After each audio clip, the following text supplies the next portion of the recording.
সবকিছু তো আগের মতো থাকবে, থাকবো না শুধু আমি আর আপনি। কথা বলেন, থাকবো? রাস্তাঘাট এক সময় এমন ছিল না, মাটির রাস্তা ছিল, এখন রাস্তা পরিবর্তন হয়েছে। আপনি যে ঘরে থাকেন এই বিল্ডিং হাফ বিল্ডিং ছিল, এখন ব্যাংকে ফুল বিল্ডিং করছেন। টিন সিট ছিল, 5 তলা ফাউন্ডেশন করছেন। সবকিছু তো চেঞ্জ, সবকিছু তো উন্নতি হচ্ছে।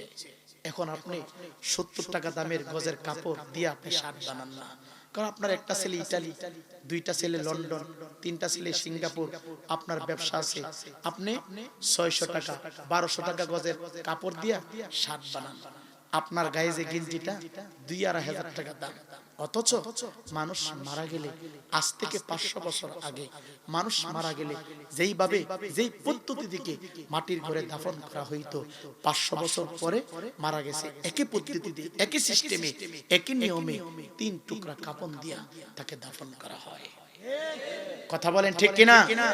এই মাহফিল আমার আপনার জিন্দেগীর শেষ মাহফিল হয়ে যেতে পারে।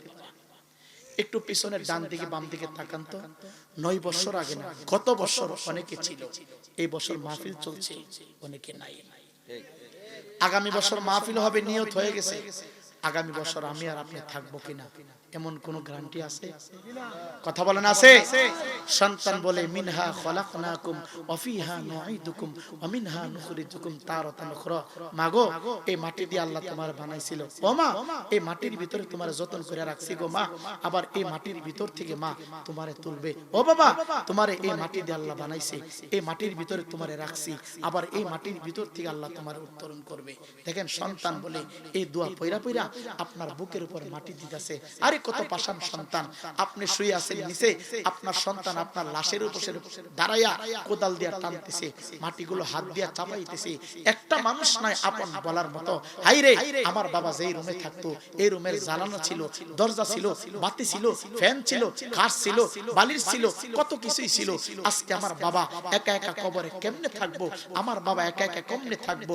এই সুই পরিমাণ ছিদ্র কবরটাতে রাখে না, দাফাইয়া দাফাইয়া আস্তে আস্তে করে মাটি দেই, আবার লোহার একটা খাসা দিয়া যাতে না আসতে পারেন আপনি, লোহার খাসাটা দিয়া মানুষগুলো কত পাষাণ।